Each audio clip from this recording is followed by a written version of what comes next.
Okay, we'll go ahead and start. Welcome, bienvenue, Ani, to Mental Strength with Daniel Carcillo. NU Listens is proud to partner with NUSU to host this panel event with Daniel, where he will share a story of mental health, brain injury, and recovery. This session is being recorded and will be posted through NUSU's YouTube channel after we're finished up today. Before we begin, we want to acknowledge that we are gathered on land that has been inhabited by Indigenous peoples from the beginning. Nipissing University sits on the territory of Nipissing First Nation, the territory of the Anishinaabe peoples within lands protected by the Robertson-Huron Treaty of 1850. Daniel joins us from Jupiter, Florida, the traditional territory of the Jiga, Ace, Taino, Tequesta, and Seminole peoples. We encourage our audience to learn more about the Indigenous lands in which they live, and you can find out more by searching www.native-land.ca. As settlers, we're grateful for the opportunity to gather here and thank all the generations of people who have been stewards of this land for thousands of years. We recognize the contributions of the Métis, Inuit, and other Indigenous peoples have made in strengthening and shaping our communities. As settlers, this recognition of the contributions and historic importance of Indigenous peoples must also be clearly and overtly connected to our collective commitment to make the promise and the challenge of truth and reconciliation real in our communities, and in particular, to bring justice for the missing and murdered Indigenous women and girls across Turtle Island. First, I'd like to introduce Mental Strength. Mental Strength is a student-initiated campaign for men's mental health here at Nipissing University. It's designed to challenge the stigma and the barriers that men have when facing mental health challenges and encouraging men to seek support for their mental wellness. This is a new program here at Nipissing University, and we're really proud of it. And we're really hoping that it will encourage men and male identified students to come forward, talk about their mental health, access supports, and be brave in telling their story around their struggles and their resilience. We're really excited about that. Tonight, this is a mental strength event, and I'd like to introduce our panel. Some great people here tonight. We have Michael McParland. Mike is the head coach of the Nipissing University men's varsity hockey team, and he was recently awarded the OUA Coach of the Year for the East Far East Division. We have Deven Doodnath, who's a fifth-year education student. Deven is a co-captain of the men's varsity soccer team, mental strength founder, and Nipissing University Black Association for Student Expression, NUBASE, Director of Community Relations. And we have Derek Seguin, who is a first-year psychology and business student, and he is a student peer support worker for the campus peer support outreach program. And our guest of honor today is Daniel Carcillo. Wesana Health founder and CEO Daniel Carcillo played in the NHL for 9 years, is a two-time Stanley Cup winner, and a passionate advocate for athletes, military veterans, and first responders battling traumatic brain injury and post-traumatic stress disorder related mental health challenges. He founded the Chapter 5 Foundation, a charitable organization assisting professional athletes with transition to life after the game. Daniel is also a National Advisory Board member for Decriminalize Nature and board member of Heroic Hearts Project, a nonprofit that connects military veterans struggling with trauma to psychedelic therapy.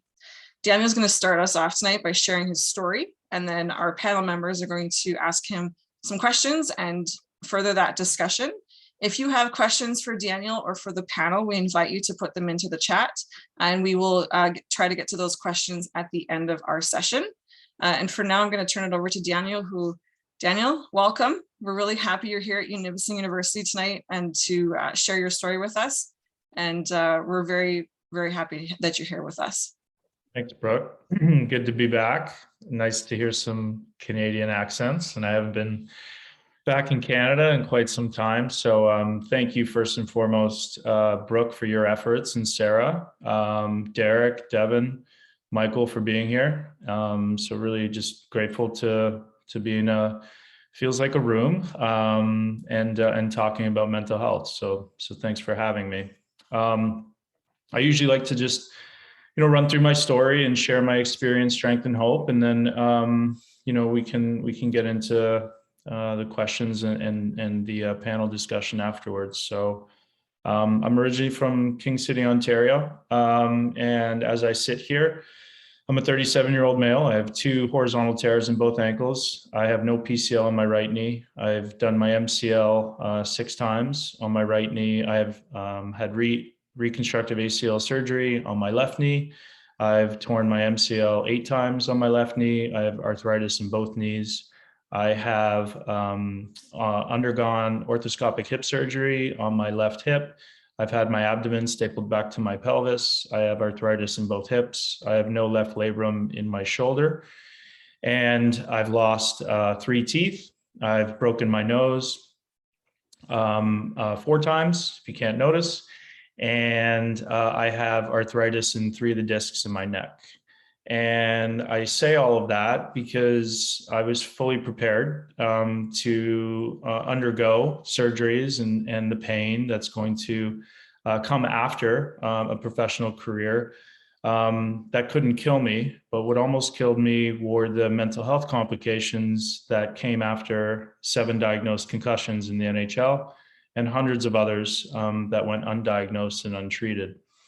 So I feel grateful to be sitting here because it got, pretty dark at a point in my life when I decided to retire from the NHL. But we'll get to that.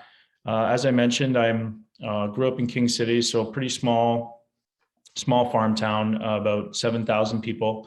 And, like most communities in Canada, everything revolved around the rink. And all of a sudden, I found this sport where I could essentially go to the rink and all the guys were on the same page and you can almost forget about life. I was always this kind of curious kid, curious person, asking questions, getting into trouble.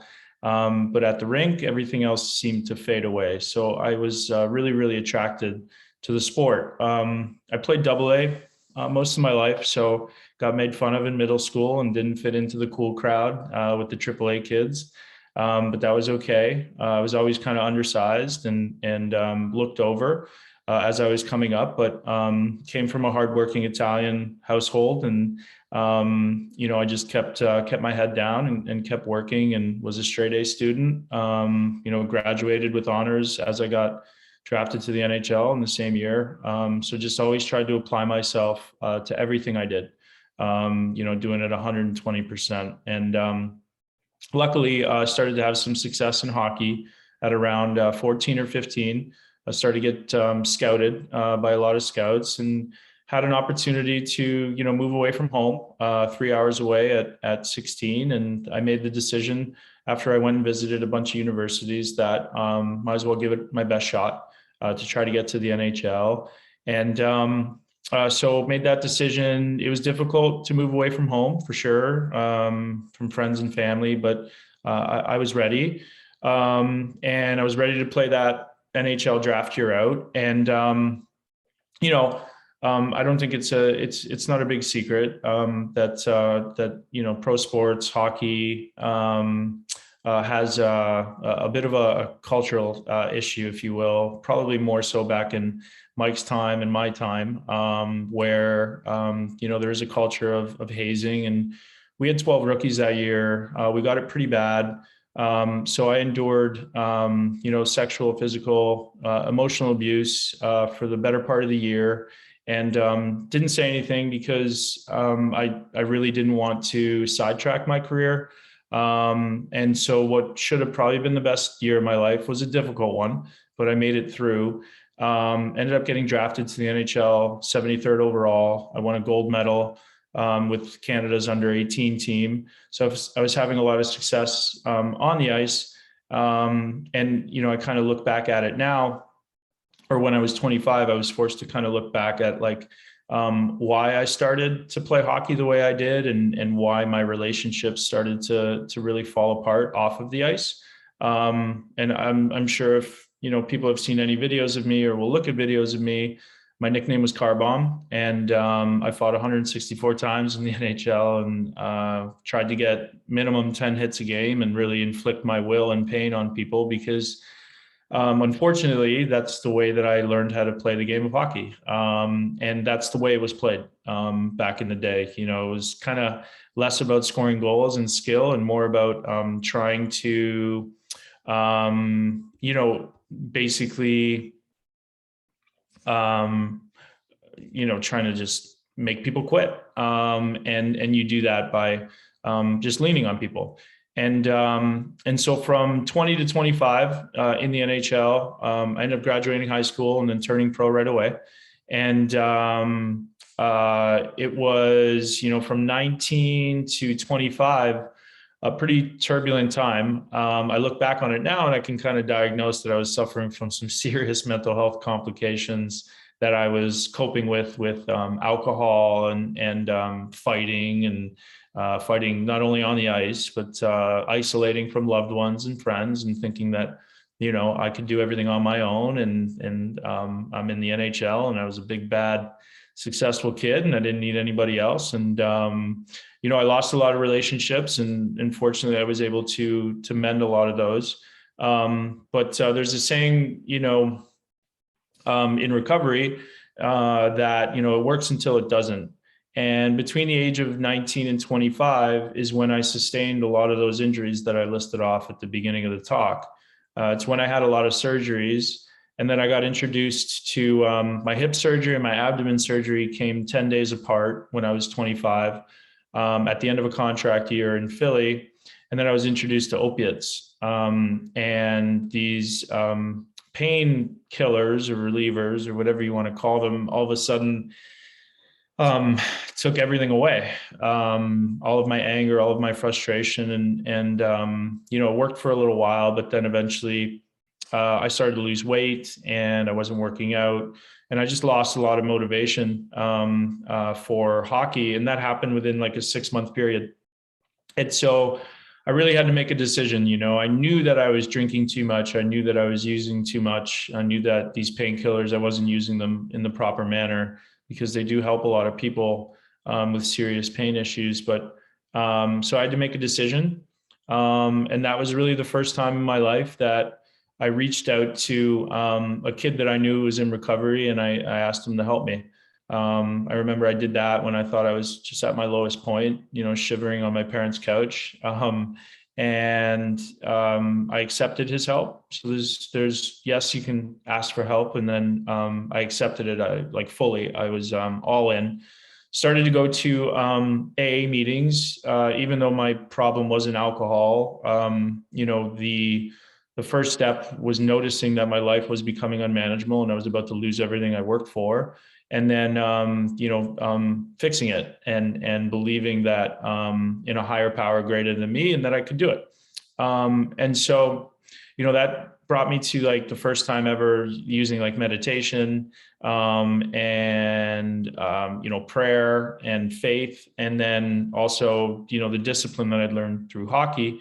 And my last 5 years in the league from 25 to 30, I went to the Stanley Cup finals 4 times with 3 different teams, and I ended up winning twice. And I became a better teammate, a better person. Through that recovery, I learned how to use things like float tanks and hyperbaric chamber, acupuncture, reflexology. I learned about hydration, proper diet. I learned about proper sleep. And I learned about breathing techniques that could put me to sleep rather than Ambien and beer. And, I saw everything in my life improve. I helped to, gain some traction back into the lives of loved ones that I'd pissed off. And we just mended those relationships. And then, I was doing all this as I was, basically suffering injuries. So I can see now that the management of those injuries was easy when there was, the alcohol and the opiates. And at 30, it just caught up to me. One of the most important people that I met in my life was Steve Monador. So when I decided to get sober, I went to Chicago and he was there. He's seven years sober. And he was living a happy and fulfilling life. And I was I was miserable. And he showed me how to be happy. And he showed me all of these different tools. Unfortunately, I watched him get 4 concussions, cleared for 4 concussions in 12 weeks. And that was his 16th, 17th, 18th, and 19th concussion in the NHL. And in a short period of time, he ended up passing away. And that really hurt me. That was my last year in the NHL. Then I sustained my 7th concussion. Earlier in the year, I just had my son, who was just born. So like there was a lot of changes happening. And I was almost ready then. And then, we ended up winning our second Stanley Cup. And then, the symptoms started to really get pretty bad. And I knew I wasn't going to be able to do my job anymore. So I made a decision to step away from the sport. And that was in 2015, at the age of 30. And when I did that, I don't make any qualms about it. I was extremely angry, frustrated, sad. I wanted to tear the whole system down. And I couldn't understand why I was in this position with essentially the best medical professionals around us, and how my friend could be gone. But I had a decision to make, right? Like, one of the only things I've ever wanted to do or be is a good father. And for some reason, I didn't want anything to do with my son. I was isolating. I was depressed. I wasn't sleeping. And so, I had to, again, build up the courage to ask somebody for help. And I went away to like a retreat center where I could just, try to get healthy again and try to really understand, what was going on in my brain, because I was having seizures, a lot of things that aren't at all normal for a 30-year-old. And so I went away, got healthy again. And then I've since been on this journey, the last 8 years of just fully understanding like what had happened to me and how I could fix it. And then also advocating, to me, there's no difference between depression that came from a head injury or depression that comes from an emotional trauma.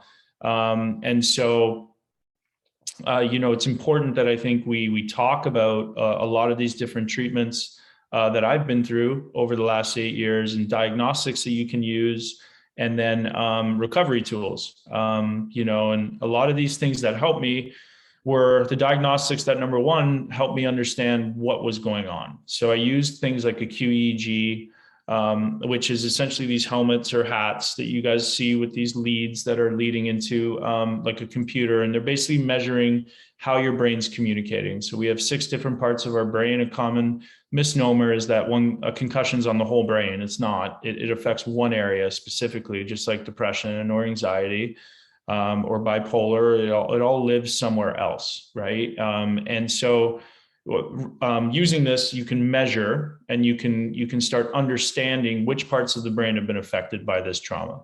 And then, you can use things like neurofeedback, hyperbaric chamber, float tanks. I used this Moxa acupuncture. Cranial sacral is really good it's a massage, light touch to decompress the brain.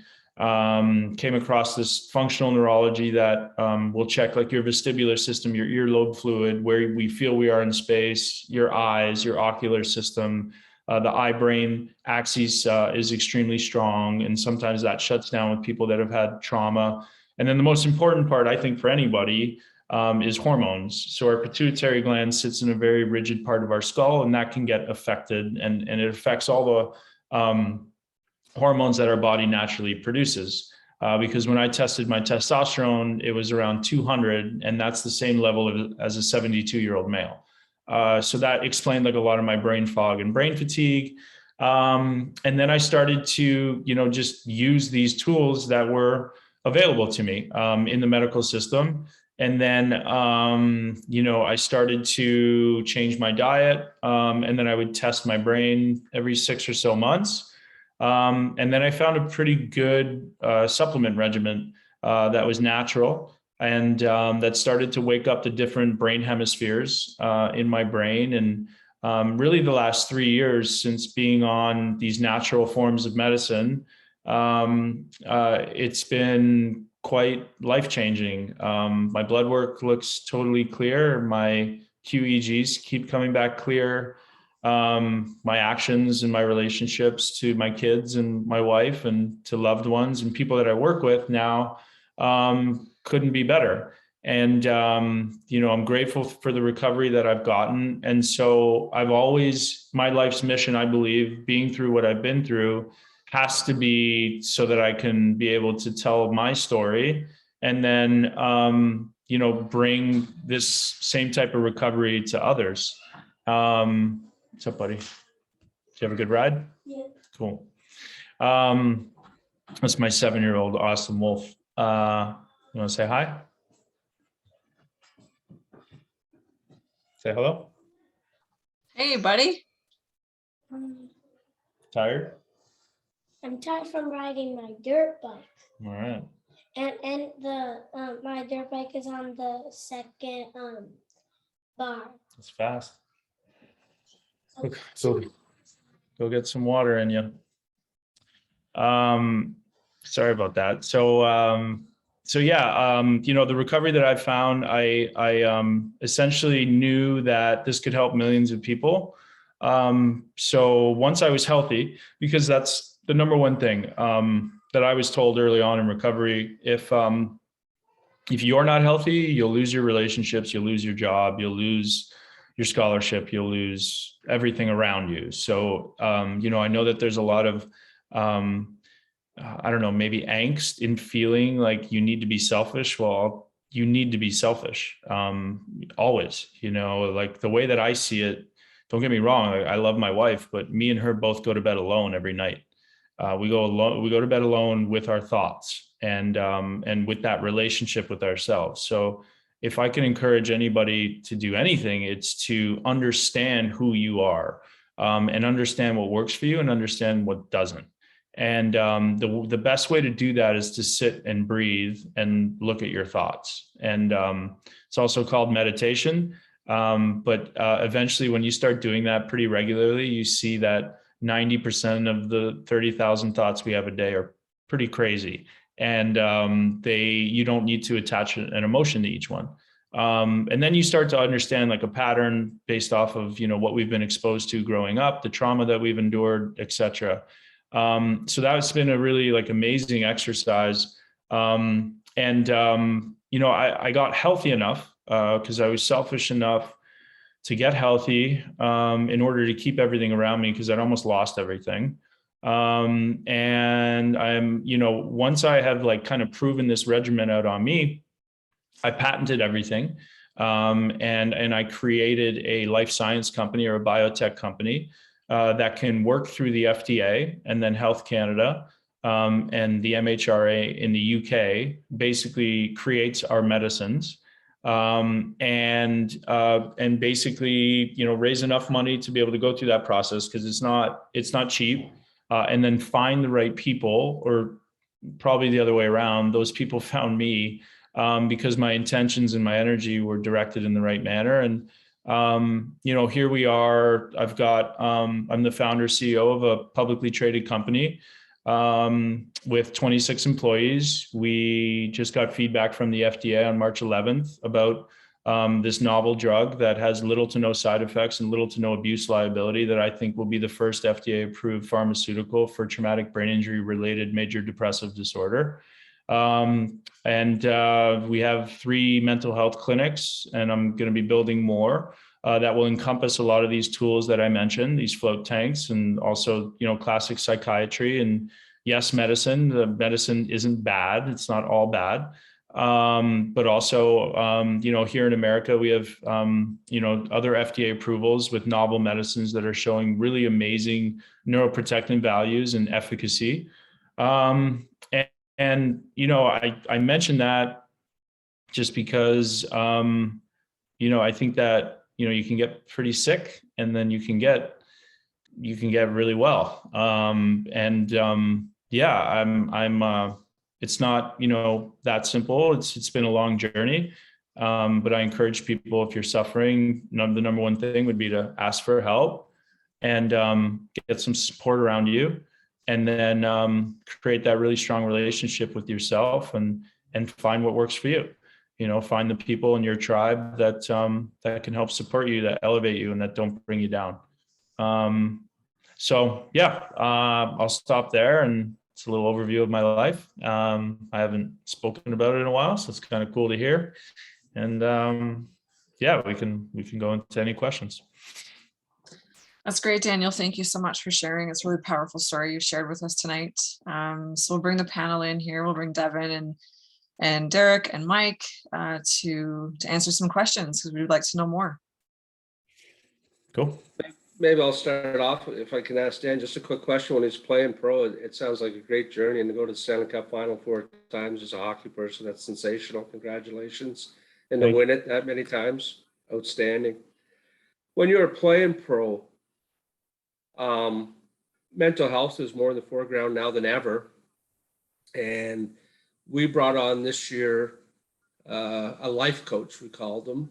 He was a volunteer for us. He's a retired guidance counselor at high school.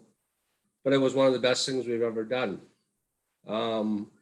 With the COVID outbreaks, the shutdowns and the startups and the lack of training availability for guys, we found this year we really had a number of guys that struggled in terms of their own mental health. So my question to you is, going back to your time in pro, which, sure, it's 6 or 7 years ago now, was there anyone available on your staffs at that time to give the players that help? Unfortunately, there was a guy in Chicago. All the teams are different, but like it was pretty well known that there was like a pretty straight line back to management, which sucked. So, I mean, just the fact that you guys brought somebody on like that tells me, and should tell your players, that you guys care and that this is a resource that can be used. And then I think people and guys will use it because they know that if they come to you to ask for help and say, I'm struggling, you're not just going to kick them in the butt and send them out, and it's not going to hurt their career. Right. So yeah, no, it's definitely an advantageous tool to use. And I wish more teams would employ it. And I can't wrap my head around, even like when I think about concussion baselines and diagnostics and these like, why not give everybody the best tools possible to I think of it from the human standpoint, right? But now I'm a business owner and I know how they think. Like, put the best product on the ice, put the healthiest product that you can on the ice, but that's inherently making these human beings as healthy as possible, both brain, body, and then mental health wise, like the mindset of what sets people apart from the AHL and the NHL is, you've heard it before. It's just and other levels, it's just in between the ears. Most guys have the ability to play. They either just don't believe it, that they can do it, or it's there for sure. They need it to be trained. So I think that these people can serve a vital role for sure. Good on you guys for bringing that in, man. It's great. Love it. So I'll go next for the question here. You mentioned that you had a friend who had around 14 concussions and then lost his life. Do you think, well, as an athlete as well, like I've had numerous concussions and I've had teammates as well, do you think making the conversation more open about men's mental health can help us solve the problem of early male suicide and so on? If people feel more comfortable talking about what they've been through and their injuries and just their, even stuff that's not to do with sports, like traumatic stress disorder and stuff like that. Yeah. I mean, suicide between the ages of 18 and 32 dominate the most common ways men die in the United States, and I believe in Canada too. I think the further we can get away from viewing, talking about mental health and saying that you're suffering as a weakness, the better off we'll be. And the good thing is, maybe, Brooke can speak to this, or when you're vulnerable and like you have a friend even around you that is like that can talk openly and doesn't give a flying what about what people think, like those are the people you want to surround yourself with. So like what I kind of try to instill in my kids and what I wish I knew earlier on is like, if you're talking about something and you're opening up to somebody and you get made fun of, those are just not the people that you want to be around. And those people are much more insecure than you are, right? So surround yourself like with the right people and be bold enough to, talk and cry and, just be vulnerable. There's nothing wrong with that. I've talked to numerous times about, openly wanting to end my own life, and the reasons for it. I just thought I was at the end of my rope as far as hope goes for new treatments.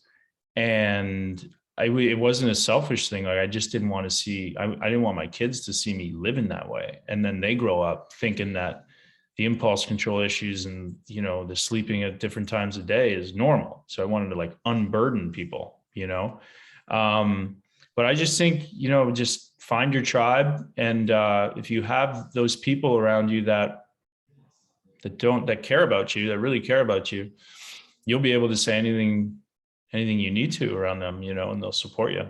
So, but yeah, it's an interesting, little dichotomy. Because if you're in Alberta, it's a little bit tougher, right? Because the whole misnomer is like, you got to be tough, but I think it's more noble, man, to just talk about it. Just talk about how you're honestly feeling. Like there's nothing tougher than that, If anybody messes with you, Deven, I'll just come down there and give them a 1-2,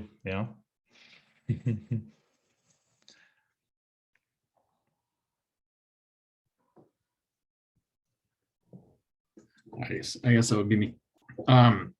So what would you recommend to people, that either have experienced a concussion and are not really willing to speak up about it in fear of seeming weak, or even dealing just with depression or suicidal ideation?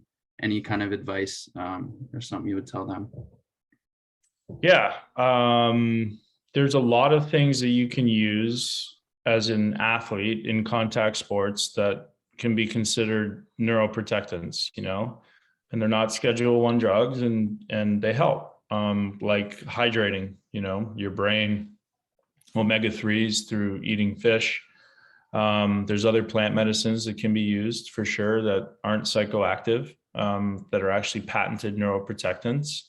And if you're I think understanding what concussion is and then understanding how most people heal.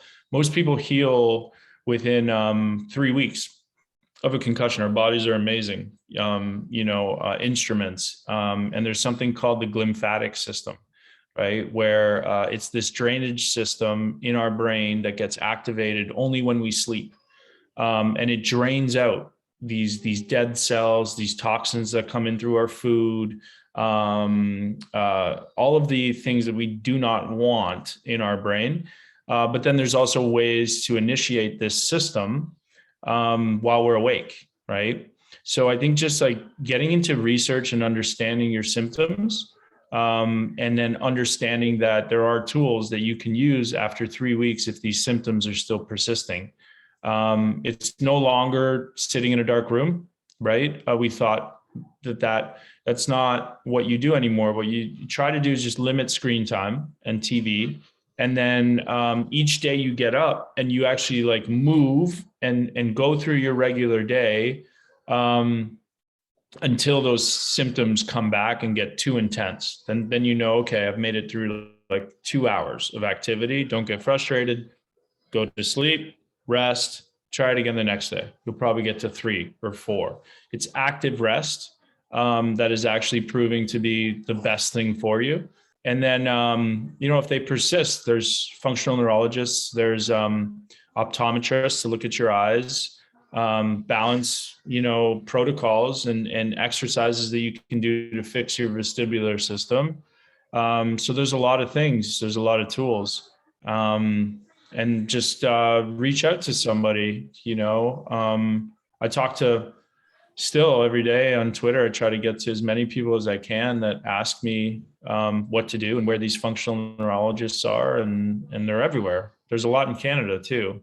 And then just like a simple blood test, if you've had a concussion, for sure, like check your hormones. Because if you're having brain fog and brain fatigue that lasts over 3 weeks and you're a young man, it's probably something to do with your testosterone levels, which again sits with your pituitary gland. And there's replacements for that are totally natural. So, makes sense? What's your thoughts, Daniel? I'll jump in too after Derek. Your thoughts on, you lived it, you experienced it in your generation. I'm a little bit older than you, and I have a number of friends that were able to play in the NHL, and I see some of them now around that are even maybe in the generation before you. I'm pretty concerned for them because at that time concussions were, you got your bell rung, get back out there and play, you're going to lose your job, whatever the case. And there's people around North Bay here that I know, and I'll run into them or meet up with them, and they'll say, geez, I've had 8 diagnosed concussions and I don't know how many I've had other than that. And there are people that are my age or a little bit younger, and just in talking with them and seeing them, they look much older. And I would have to think that at some time this is going to start coming to the forefront with these people that at their time concussions weren't really looked on as a severe brain injury as we realize and recognize them now. And our school does a great job of not allowing any athletes to return to play without following a proper concussion protocol. But I would have to think here in the next years, we're going to start hearing more and more about these players that, again, are a little bit ahead of your time, haven't been treated properly and are going to be getting into problems that you're hearing with NFL guys, et cetera. Thoughts on that? Yeah. It's not only beholden to guys that fought, right? Like you saw Rick Nash retire. You see a lot of like skill guys retiring, Chris Letang's having issues. It's not only the diagnosed ones, it's like these subconcussive hits that erode. Like if you think of a house on a cliff, and then you just keep digging and digging little by little, eventually it'll fall. Unfortunately, like I've always thought of like scare tactics, right? But they're not really scare tactics. They're just reality. If you've had 3 or more concussions, you're 80% more susceptible to neurodegenerative disease. Now there's things that you can do to stop that. Like I was for sure at the age of 30 suffering from early onset dementia, and it was progressing rapidly. And I was doing things that didn't necessarily help that or stop that progression. It was actually like accelerating it, right? By like drinking, alcohol is a neurodegenerative. I would have 1 beer and it would be, I'd be totally different, right? Like now I'm healthy enough where I can have a beer, right? And it doesn't affect me the same way it did back then. But there are a lot of things that that we can do to reverse. I truly believe, for sure, no doubt in my mind, I have healed my concussion pathology. I continue to get better and healthier, and I've never been this form and this healthy and high operating than I am right now. And that's, I believe, because I'm not taking hits anymore, but it's also because I'm on this natural medicine that stimulates right and left brain hemispheres, allows me to have better access to different parts of my brain all the time. And I'm taking a neuroprotectant. Mike, like every day we get older, right? Every day we age. So like, can we take things that protect our brain cells, regardless of if we're playing contact sports or not? Yes, for sure. There are things out there. Unfortunately, we just have to research them intently, right? Because those aren't necessarily the things that some of the regulatory bodies want us to be aware of, right? So I think just again, like just education, and then yeah, it's sad, man. I mean, I see guys still, right, that like they just don't get it, right? And then some guys, they don't want to get it, and that's okay too. I'm glad to hear that your university follows guidelines. My only thing, right, was like with the NHL is like, just tell me what I'm at risk for, right? Try to give me the best care possible. And then, man, I would sign on the dotted line no matter what. I still would have played, but just give me some options. And then, as I mentioned before, like there's things that we can do.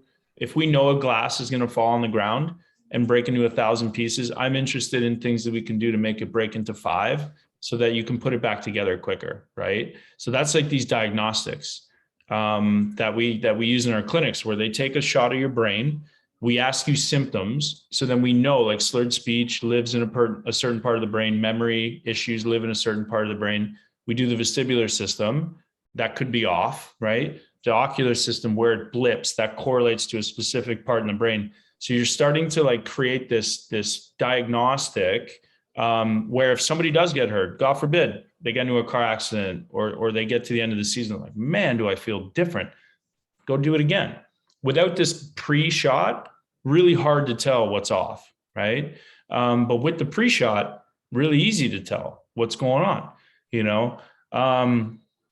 and then, there's lots of really cool, interesting things that are in development that I think are going to be implemented. But I just think people need to know the reality is helmets don't do anything. It's just for skull fractures and cuts. And our brain is made of a jello-like substance that, when hit, sloshes around and damages neurons. That's it, right? Like, so as long as you know that, there's things you can do like ocular exercises and stuff, but yeah, it's, and then hopefully your friends and my friends come to a realization one day that they're sick. And if they don't, like my sponsor said a while back, go do more research, you can't help somebody that doesn't want to be helped. So. Yeah, I'm going to jump in here too. I'm sure throughout your career, you played with many guys who were struggling silently with depression or anxiety or even PTSD from certain things in their past.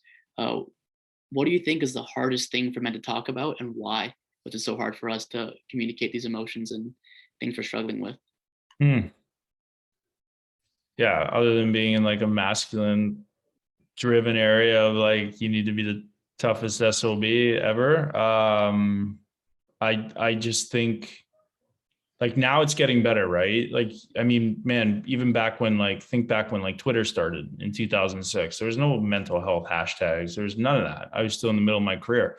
It's just starting to gain traction now, right? With like Bell Let's Talk. And so you're going to see an evolution in a different generation coming up, whether they're like softer, right? Or I still think you can be both. You can talk about your feelings, the way that you feel, honestly, and still be a badass, like still be super tough, but like, it's all a perception. Tough to who? Am I weak and soft because I talk like this now? To some people I am, but deep down in my bones, I know that when push comes to shove, if it's me or you, it's going to be me. It's not going to be you, right? So does that make me tougher to know that I can beat somebody up? Not really. No, I don't think so. But, so it's like, it's just all relative, and people see the world through a different lens. And that lens is defined by how they grew up, So like, if a lot of people at home, like, kind of got bullied, and like feel really bad about themselves or insecure, then they're gonna lash out, and they'll say things like, what are you talking about your feelings for, you little, you're like, well, because that's how I feel.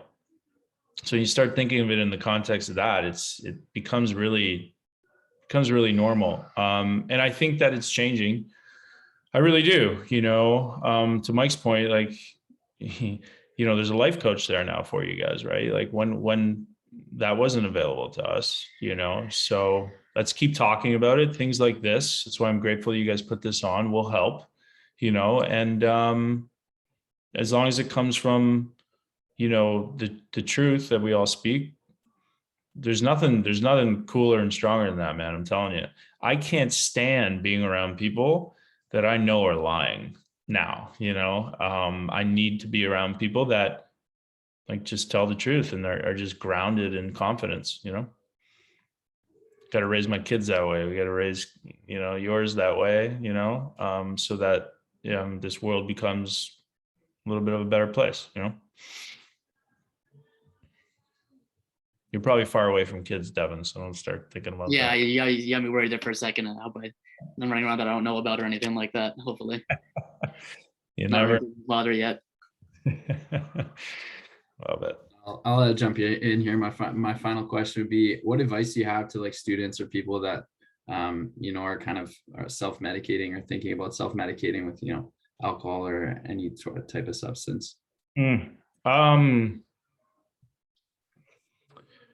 Yeah. I think, I think people unfortunately are going to try what they're going to try.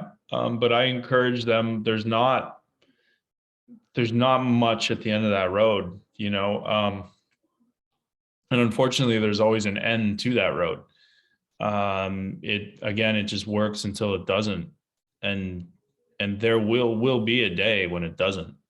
Whether that's you lose your scholarship or you lose a relationship or you lose that sense of self. That's the biggest thing that I lost when I was drinking and drugging. And when I say drugging, these were prescribed medicines, but they're essentially, heroin in a pill. Is I just lost who I was, even through the trauma. I honestly do not recognize like the person that I was on the ice. There's still a little bit in there because I don't think I'll ever lose it. I really don't want to, because I do use that dog in the fight that I'm in now with this business. But I'm not disrespectful and I'm not, looking to kick people when they're down. And like I said earlier, I'm like, I just want to, I want to try to recoup my karma in a way. But I encourage people to just try to talk to like your closest friend, and, or your closest loved one, and, see if there's another way. One of the things that somebody told me, and this could be, you can apply this to any room that you walk into, right? If you see somebody in the room that's like, super confident and everybody's drawn to him and and you're attracted to him or her, doesn't matter. Go talk to them, that's what I would do. And then I'd be like, just get to know this person because I want what they have, and try to emulate that and try to, bring other people in your life that emulate what you want to be if you're not that right now, so read, like The Joy of Living is an amazing book that teaches you all these different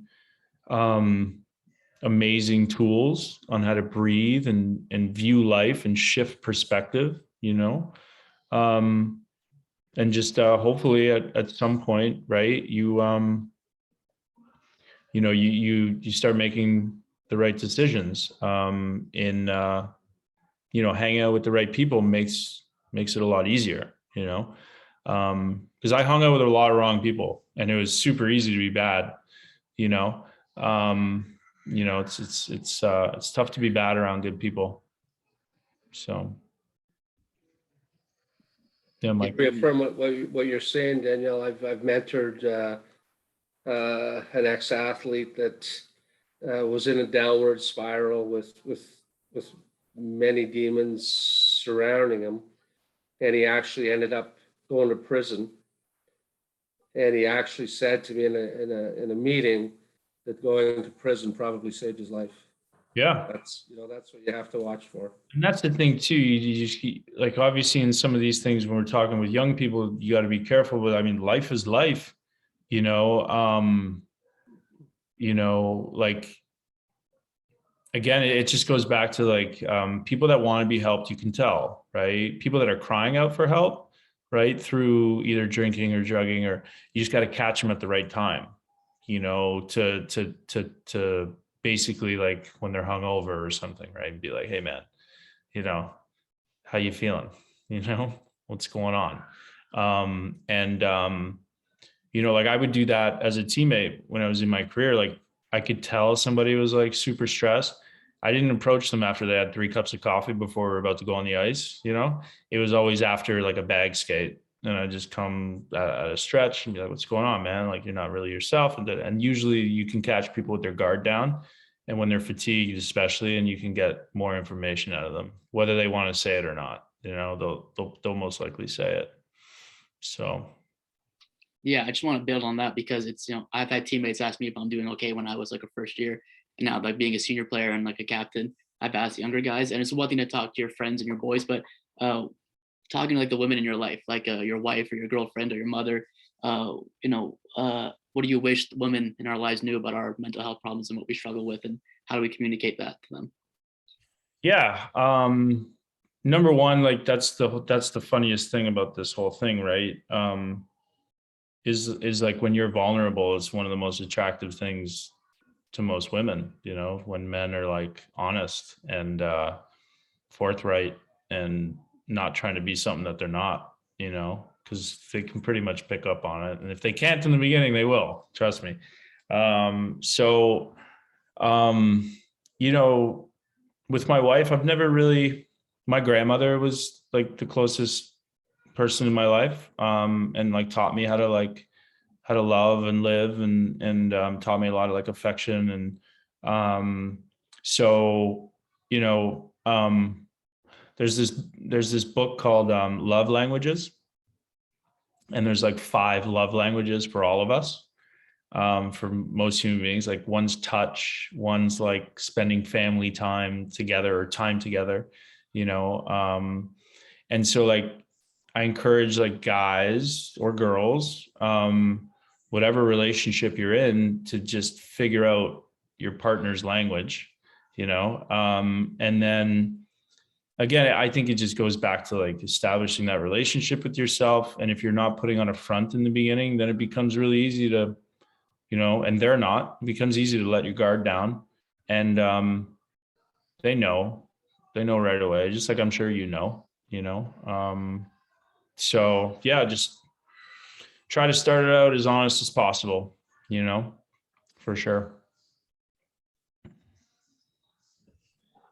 And then also to build on that as well, so I have another one. How do we pass this on? So you have a son who's 8 years old. How do you like communicate with him about these things and what you've been through? And because obviously we want to raise the next generation, I wouldn't say properly, but in a way where they understand these things and they can make it easier for their sons and so on and so forth. Yeah, man, kids are such a trip. This life is just crazy because even when you get better or healthier and you're trying not to do certain things, we're human, and I'm human, man. I still make mistakes every freaking day. And these kids watch your every single move. And so, you know, when you see parents snapping at kids, like at the park or whatever, like it's usually because they've seen that in me or my wife, and they've picked up on it and they do it, you know. And psychology 101 is, what do we hate most in others? What we see in ourselves. So it's just like a funny game, you know, that life is. But like right now, my kids are 7, 4, and 3. And they just want to be kids, you know? And so I try to like take a page out of like Robin Williams' book, where it's like play with them at their level, talk to them at their level. Yeah, of course, I sometimes yell and sometimes say things I probably wish I didn't say, but that's life. And you know, I grew up in an Italian household, right? So like we got the belt, we got the friggin' extension cord, we got Wooden spoon. Oh yeah, wooden spoon, steel spoon, yeah, no doubt. So that's one thing that like I know how sensitive my son is. Like I'm an empath and like very, very sensitive. And unfortunately, my parents just didn't recognize that. Nor I don't hold it against them because that was just the times, man. And so I make sure that I just don't do that. I never ever will or have, touched my kids, with my hands. I don't. So like, and then I try to talk to them, like even when I'm like yelling and I catch myself like, calm down, and just try to sit with them at eye level and talk. And then now my son's getting a little bit older. He's like, why didn't you put me in hockey? Why didn't, we're going to Florida Panthers games and stuff. But like, I want him to experience all of that stuff, and he sees videos and he sees pictures and he's in the cup and all this stuff. And I'll tell him all about that for sure. And he'll probably hear about it on YouTube, but, and then we'll talk more deeply when he can understand it. Right now, the big thing around my house is about death.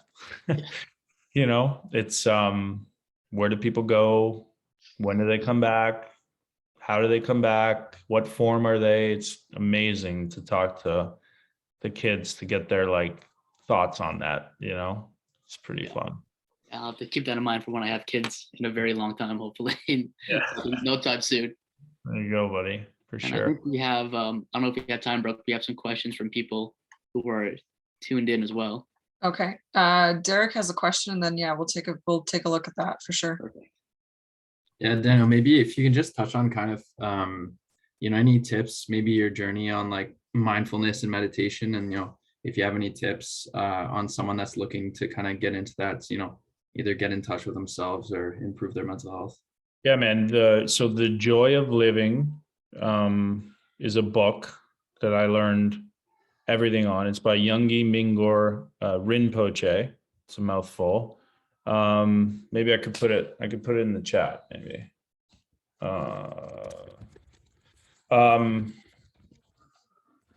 And it just teaches you, like, essentially, meditation is being present.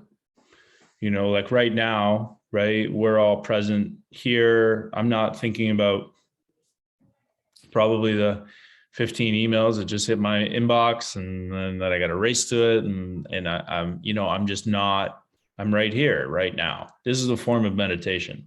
When I'm walking around Florida now, I'm noticing the palm trees, or I'm noticing how green certain things are. And I'm not looking at my phone, and I'm not caught up in thought. I'm in the moment.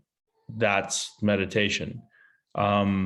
With business, when I'm in my emails and I'm focusing on a problem that I have to solve, I'm there. I'm not thinking about, I got to pick my kids up at this. No, because I've set the alarm, and the alarm will go off when the alarm goes off, when it's time.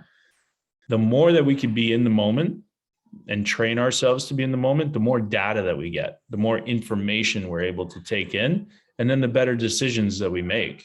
Business, life, anything, sport. You guys know, like when you had your best games, it fucking probably felt pretty easy, right? It wasn't, it was like, whoa, like, is the ball following me around? Does the puck follow me around? Like, what's going on here? And you just always seem to be in the right place. That's you've hit this, like this flow area of like just being in it, I think that's why I loved hockey so much, because it was just like everything else fades away. So, and you can do that, man. It doesn't cost any money. It costs it's the most precious resource that we have on this earth, which is time. But if you put that time in, I guarantee you won't regret it. You won't regret it. You'll learn a lot about yourself. You'll learn a lot about how to deal in certain situations. You'll be able to take a breath when you feel attacked and not react on emotion. You'll be able to think, while somebody's talking, and maybe they're putting you down and you're thinking, whoa, I wonder why this person's so angry, rather than just punching them in the mouth, and not hearing them, you'll be able to hear people, you'll be able to listen. So yeah, it's a really, I encourage you, man, grab that. Derek, if you send me I've got a copy here that I can send you, or, you know, I think it's like $12, maybe 20 Canadian. And I encourage you to get it for sure. Yungi Mingor Rinpoche, little Buddhist monk. Really easy read, super easy, man. So. Sweet, will do. Appreciate it. Nobody. Daniel, we have one question before we sign off for tonight, and that is, it's kind of a two-part question. So, you know, it's that time of year where our students are transitioning to a new stage in their life. They're potentially graduating or going on to their careers.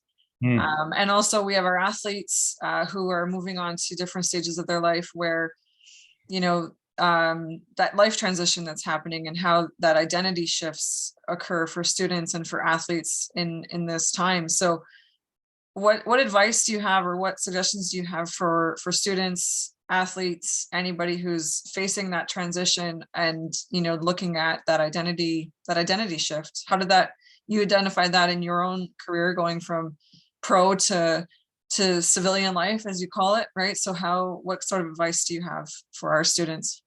Yeah, it's an interesting question. And the good thing is it's never too late, right? You think that if you haven't done this work now and all of a sudden this is upon us. It took me 5 years to figure out what my life's purpose is, you know, the full 5 years. So again, I know it sounds redundant, but it just goes back to thinking about what else makes you happy, right? And you're not your sport. You're not a sport, right? I had to like reconcile. Yeah, bring it over here. Oh, she took a bath. Nice. So I had to reconcile. You want to say hi? Here, come here. Say hello. Hello. This is Scarlett. Okay, let me do this. So I had to reconcile. Baby. You see your baby? So I had to, yeah, here, hold on. It just goes back to you know, really like understanding who you are and what makes you happy. It took me, here, baby.